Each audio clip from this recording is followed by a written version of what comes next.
Skumuntu umuntu Skumuntu amalobola Skumuntu usadi Bamnandi abantu baba.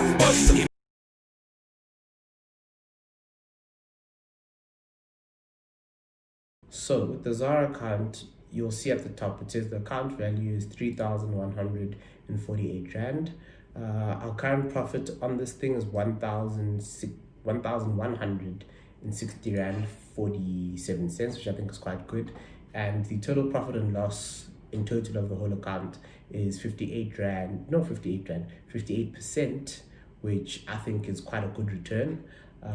You can go over or look at all these other things. It doesn't really mean much. The important part is down here, which is the holdings. And as you can see, I've got 3 holdings, which is Capitec, First Rand, and Sasol. Maybe let me go into why I have each of these. So Capitec Bank, first of all, I think what had happened was there was a month, I think in the middle of COVID, where Capitec, First Rand, I think all of the other banks were trading quite low. And I looked at it and I'm like, look, the situation is a bit bad right now in the world. All companies are feeling the pinch. So prices were down. And I always say that if you find a stock where the price is down, that's essentially buying a company that you like on sale. So if there's a company that you like or that you're interested in and you see that their stock price is down, you've done all of the other homework, you've looked at the macroeconomic environment, you're happy with all of the government policies and so on and so forth, that there's nothing that's really going to upset the company's business model in the next few months, and you know the company, you like it, you understand it, I think buy as much of it as you can, particularly if you feel as though the share price is a bit down from where it was. So I found Capitec and First Rand at a very cheap price, and I decided, you know what, let's actually go in for these two. The only summer problem that I have with these two companies, they're down right now, which is not really bad. Capitec is down by about 5% from when I bought it. First Rand is down by about 3%, which is okay. But the biggest thing that we need to look at, or the biggest problem that we have with this account, is diversification. We have 2 banks, meaning that it's the same industry, which generally is not a smart thing to do, because if something happens to the bank, if government releases some sort of regulation that affects banks, it's going to impact both of these guys. So from a diversification point of view, this is not the smartest move that I've made here. But I looked at them both, I saw that they were quite undervalued. I think the actual bank I wanted was First Rand, because I trust First Rand a bit better than Capitec. But Capitec, I think, had a good valuation before all of this happened, and I feel as though the price will eventually get back up there. I mean, every shop that you go to end of the month, or every mall you go to end of the month, you always see the queues by the Capitec ATM. So I think Capitec is still going to do good. I don't know if they'll be able to meet the numbers that they've been getting all of this time in terms of the number of new accounts being opened, because I think they have pretty much reached the ceiling of that. That's always been what's helped their stock price to grow. But I do feel as though Capitec is a good company. And then First Rand, I actually quite like. I like it quite a lot because of FNP. That's the main part of First Rand, but they've also got Rand Merchant Bank. They've got Direct Access, which is like a mashonisa of sorts. And I think there's a few other businesses that fall under First Rand. So First Rand I like quite a lot. I think it's a good company, and I do see them growing beyond this almost 40 Rand value that they're at right now.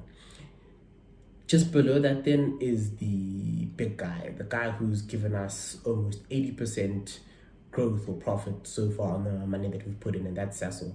I don't know if you remember, I think it was mid-COVID, there was a time where Sasol's share price almost jumped by about 40% in a single day.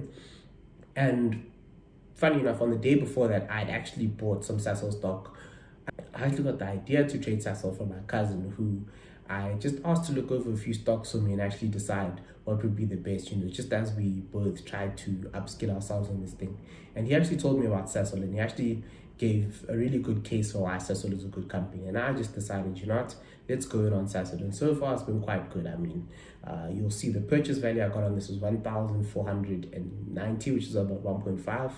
And the current value is about 2,673, which I think is quite good. It's almost an 80% gain. Sasol, as we all know, it is a petrol company or an oil company, and if you don't know, if you've been living under a rock, they don't make, or they don't actually sell the same kind of petrol that you get from Brent crude and all of that. They actually create their own petrol from coal. I'm sure somewhere on YouTube someone has got a video about what Sasol has actually done. But Sasol, I think, is a really good company. Oil is a bit shaky with all of the OPEC things and the things that are happening in the Middle East, but I still think Sasol is quite a good price, or a good company rather. I still think it's going to grow beyond this 140 Rand or so price that it's sitting on today. And I think it's a really good growth stock that will eventually get us to where we're going. So now this is our USD or our dollar account, which is sitting at $244.15. Of that, profit was sitting on about $136. And the total position is up by about 126% overall. If you scroll below, you'll see I've pretty much just got two positions on this account, which is a JP Morgan Chase trade and a Tesla trade. Now, the JP Morgan is actually what I've put down this month for the month of July. So the 500 Rand went towards this, which got me $23 worth of JP Morgan. And as it sits today, it's actually down by about $55 or 55 cents in dollars. So it's pretty much where I got it. Reason why I bought JP Morgan Chase is that it's a bank. Again, diversification issues. I should not be having two South African banks and an American bank, but I think the banks have done really well during this COVID period. I feel as though the banks have a good value and they'll continue to grow because I think they've learned from their mistakes of 2008, even though there's different commentators who say that they haven't. But I personally feel as though that the banks in America are still going to be okay for the next little while. So I feel as though $92 is okay, but I still feel as though the price is going to go up. I think before the whole COVID thing actually happened, they were trading at about $130, I think. So this is about $40 of value to be made here, which is almost about 40%, which I think is quite good. And even with that, I still think as though it can rally beyond that $130 valuation. So I think JP Morgan Chase is still a really good offer. And then just below that, we've got Tesla, which is the big dog. So how I actually got into Tesla, when I first started out with this, I think it was December 2019, I was actually buying Tesla stock. And I think it was around about the time where a lot of people on Wall Street were still actually rating Tesla quite badly. And I actually looked at Tesla, I looked at the hold that they had on the electric car market, and I thought to myself, how's this company being valued so low? I mean, you go onto YouTube, you go onto any social media currently, and you look at what car most people are driving. It's a Tesla. I think a lot of Americans are really into Tesla. I think in a lot of European countries, Tesla's doing quite well. But the biggest thing for me was that this was also around about the time where they completed their Gigafactory in China. And for me, China is the biggest market for anything. So I think the fact that Tesla was finally fully getting into that market and they actually had a full factory that was creating Teslas, I think that was a really good thing. And as well, I just think the stock was always undervalued because analysts at that time were always going against Tesla, saying Tesla's overvalued, Tesla's not a good stock. And truth be told, Tesla, I think, has proved them wrong. They always beat earnings. At that time, I think they were beating earnings all of the time.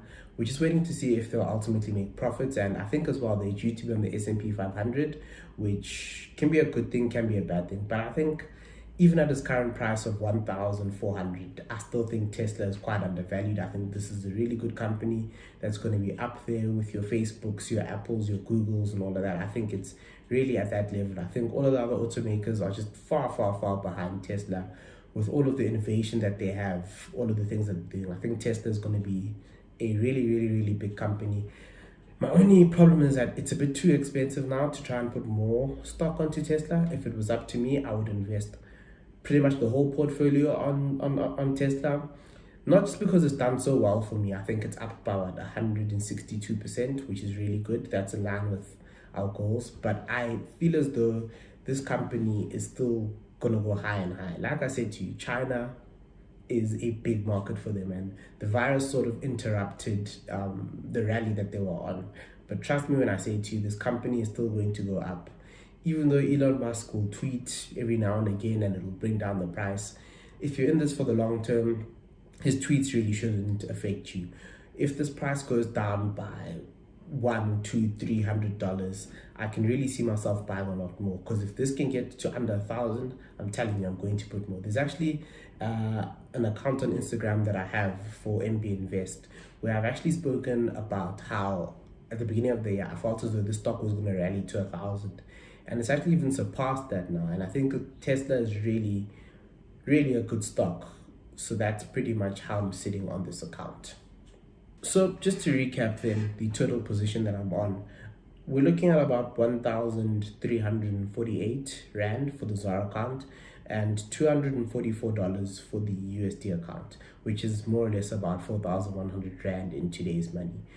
And what this essentially means is that the total value of all of our trading account is 7,324 Rand, and of that we've so far made a profit of 3,320 Rand, which is about an 83% growth.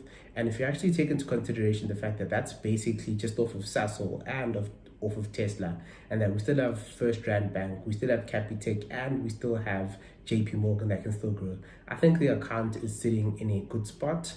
I think 83% growth in total is really good. It's getting us really close to that overall 200% account growth that we're looking for. But I think we've had some really good months. I think the two companies that were heavily invested in, Sasol and Tesla, I think have done quite well despite the pandemic.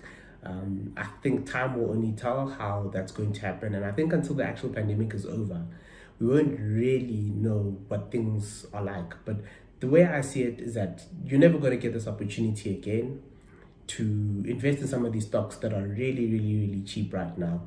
If I had more money, which I actually am taking other money in some of my other accounts and just going hard on some of these stocks because they are really, really undervalued.